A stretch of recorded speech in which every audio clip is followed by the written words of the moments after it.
Magandang araw mga kaibigan. Bigyan natin ng reaction opinion itong post ng Tatay Digong supporters. Sabi lang niya, yes, Duterte pa rin kami. Sabay post, litrato ni BP Sara at di Boris Bigornia. Tanong ni Doris Bigornia, bakit ganon? Namromroblema siya kay BP Sara. Ang lakas pa rin ng mga Duterte. Ang dami na nilang kaso. Bakit malakas pa rin? So anong ibig sabihin nito? Namromroblema siya ng todo kay BP Sara. Ilan na bang kaso? Ang dami, hindi ko na mabilang eh. I don't know kung anong nangyari yung... Paki-comment na lang anong nangyari, di ba? Sinampahan ba siya ng kaso nung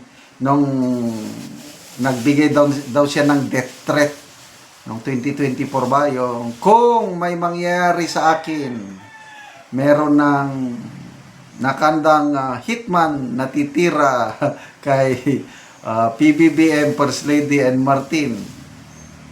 Di ba, ginawan na ng kaso yun?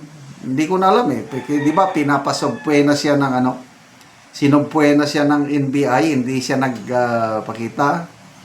Ang alam ko, sinampan siya ng kaso, isang police lieutenant colonel.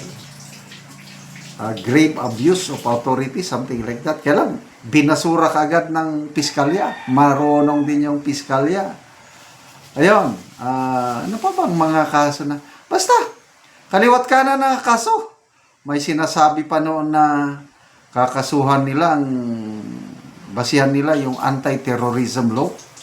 No, mabigat yun, yung anti-terrorism law. So, itong latest na lang na mga kaso ang nabantayan ko, yan, si Father Flavie Villanueva, yung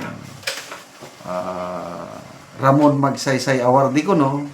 Kaya lang, nanonood naman ng mga malalaswang content. Tapos, sinundan ni Trillanes.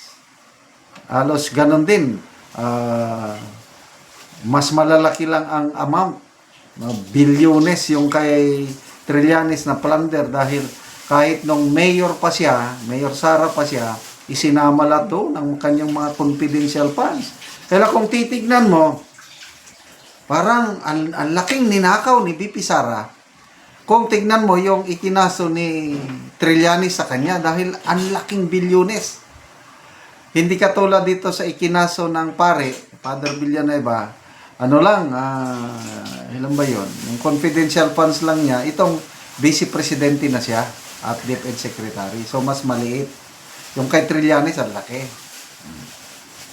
So kung ano-ano pang mga paratang, may Madriaga affidavit na bagman ko nung BP Sara, bilyones ang nakukuha ni BP Sara nung may pogo pa, ano pa, yung may sugar daddy daw si BP Sara na matandang pulburon lord, may lover daw si BP Sara na basketballista, batanon pa.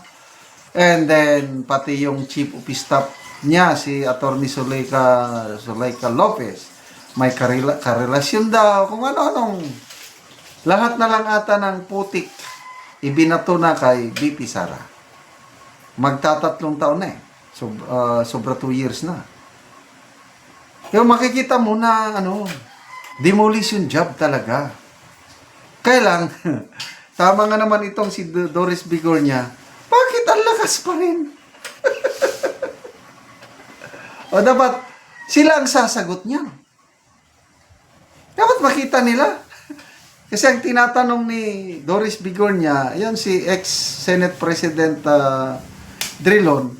Wais naman si Drilon dahil sabi niya na, hindi ko rin alam, tanungin mo na lang taong bayan. Which is correct.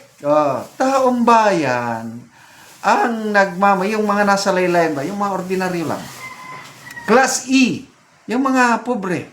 Sa survey ng Pulse Asia, I think. Malakas si BP Sara sa class E and D. Nasa more than 40% plus ang kanyang rating kumpara kay PBBM na nasa 15 to 20% lang. Then, mas malakas si BP Sara sa mga youth, age 30 years old and pababa. Ang rating ni BP Sara sa mga kabatanunan o youth, nasa 50% plus. Kumpara kay PBBM na nasa 5% lang. Kaya kung ang isang presidente, hindi na siya pinagtitiwalaan ng mga youth, there is something wrong. Delikado ka na niyan. Kasi sa kasabihan, anong sabi ni Dr. Jose Rizal? Ang kabataan ay pag-asa ng bayan. Ayan.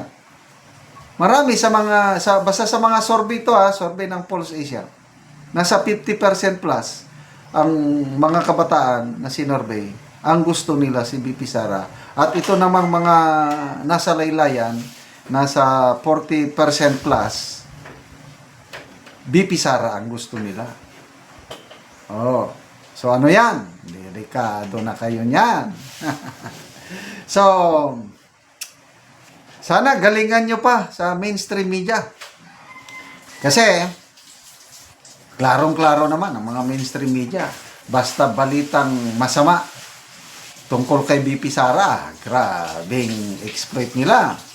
Kung may masamang nangyari sa Pangulo, tahimik sila. Oh. So, mabuti na lang mayroong social media.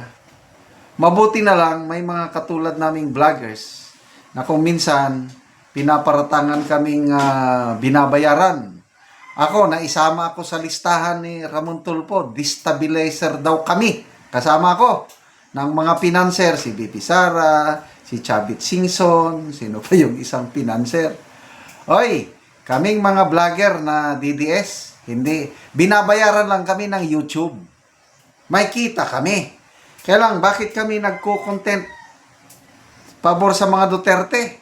Kasi ramdam ko.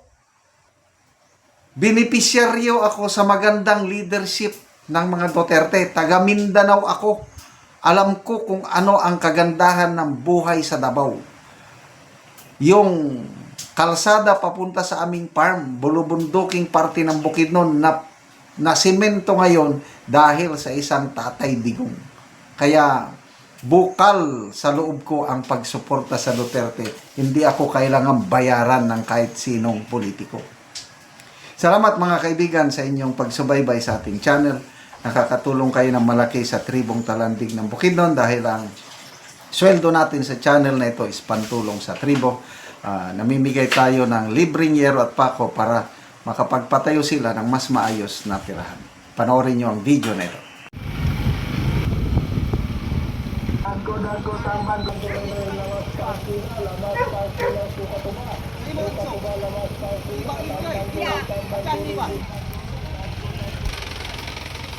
So gitabangan lang ang balo sa pagdala sa iyang hero.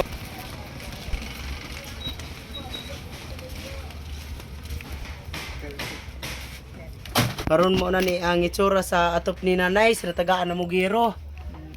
So naa siya hero mga buslot na og ipang butangan na gani og sako. So mga dagko na gid kayo og buslot. Og ipang sumpay-sumpay lang gani ang mga hero nga uban. So ang wala na kuan ang sako na lang yun. Salamat sa Ginoo daw sa nagtabang sa sin. Oo. So ikaw na nay usa ka kabalo. Oo. Pila na katuig na nay sa imong pagkabalo? 24 na. 24 na katuig. Kaya pa ko tilaw og tabang kasing-kasing. Oo, so wala kayud kasukad na kadawat og tabang. Wala. So karon pa ka. Karon pa gyud. Pila na day na nay ang imong edad? 57. 57. So karon pa ang tabang niabot sa imong kinabuhi nga 57 na imong edad. Oo, pila imong anak na nay? Napulo. Napulo. So tanan na ay pamilya? Wala pa. Wala pa. Upat pa ang nakapamilya. Upat pa ang nagpamilya. So ikaw lang gabuhi sa imong mga anak. Ako gyud. Mura na kog lalaki kay tanaw kung ano. Oo. Di man na pareha sa kanang may trabaho. Kung natay trabaho, mura talag lalaki. Oo, gamuso ra sad ka na nay. Gamuso ta. Salamat sa nagtabang sa SID. Labi na karong nga Pasko, nga gitabangan ko. So salamat kaayo. Makaatop na ka. Makaatop na ko. Pila na din katuig na imong balay? Yes. 20 na. 20 na katuig. 20 na. Sudugay na gid kayo. Sige, salamat kay nanay.